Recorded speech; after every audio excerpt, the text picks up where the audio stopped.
결국 산재심사위원회는 공단의 최초 불승인 판단에 오류가 있는지를 보는 절차입니다. 억울하다는 말로 결정이 바뀌진 않습니다.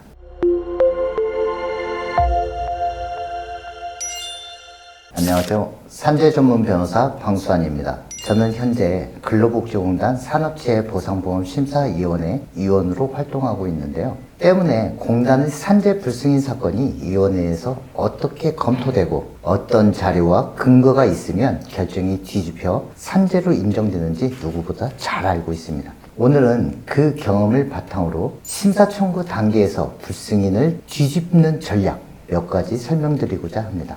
첫 번째로 공단 불승인 사유부터 정확하게 해부하는 것입니다. 심사 청구를 준비한다면 가장 첫 번째로 할 일이자 가장 중요한 과정입니다. 공단이 왜 불승인을 했는지 구조를 먼저 파악하는 것입니다.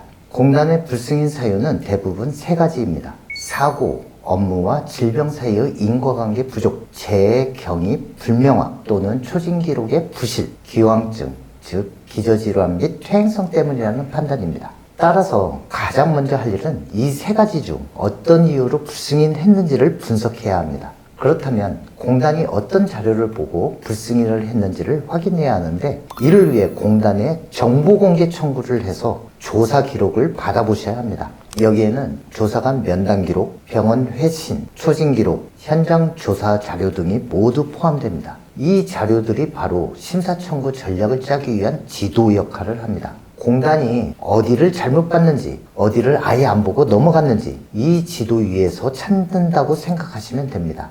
두 번째, 새로운 자료로 인과관계를 명확하게 하는 것입니다. 심사 청구에서 결과를 뒤집는 핵심은 바로 새로운 자료입니다. 특히 공단이 초진이나 기존 기록만 보고 판단한 경우 여기서 업무 관련성이나 의학적 보완 자료가 들어가면 흐름이 완전히 달라집니다. 대표적인 예로 MRI, CT 같은 정밀 검사를 새로 촬영했거나 전문의가 인과관계를 명확히 적은 소견서, 기저질환이 아니거나 나이에 비해 급격히 악화된 것이라는 설명 자료 등을 들 수 있습니다. 즉, 초진 때는 부족했지만 지금은 인과관계가 명확하다는 걸 새로운 자료로 보여주는 것이 이것이 뒤집기의 핵심입니다.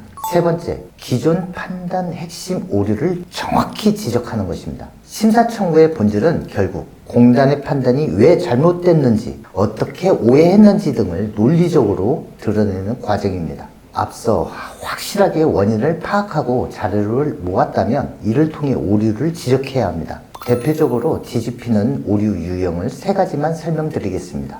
먼저 사실관계, 즉 사고 경위를 잘못 본 경우입니다. 사고 시기나 경위를 공단이 잘못 이해했거나 목격자 진술, 초기 진료 기록을 제대로 반영하지 않은 경우입니다. 이는 제가 위원회에서 가장 주의 깊게 보는 부분이기도 합니다. 이런 기본 사실이 다르다면 판단도 잘못될 수밖에 없기 때문에 새롭게 추가된 자료를 바탕으로 사실관계를 바로잡아야 합니다. 두 번째는 조사가 부족한 경우입니다. 특히 근골격계 사건에서 많은데요. 반복 작업이나 중량물 업무 같은 과거 누적 업무를 제대로 조사하지 않은 경우입니다. 업무 부담 평가가 잘못된 사건은 심사 청구에서 많이 뒤집힙니다.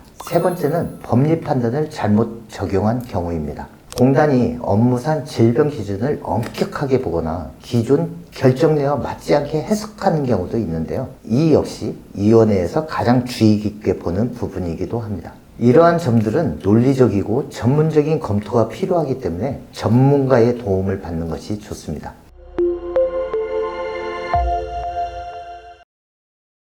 결국 산재심사위원회는 공단의 최초 불승인 판단에 오류가 있는지를 보는 절차입니다. 억울하다는 말로 결정이 바뀌진 않습니다. 심사 청구는 요청이 아니라 설득의 절차라는 점을 기억하시고 오늘 말씀드린 전략을 기준으로 차근차근 준비해 보시길 바랍니다.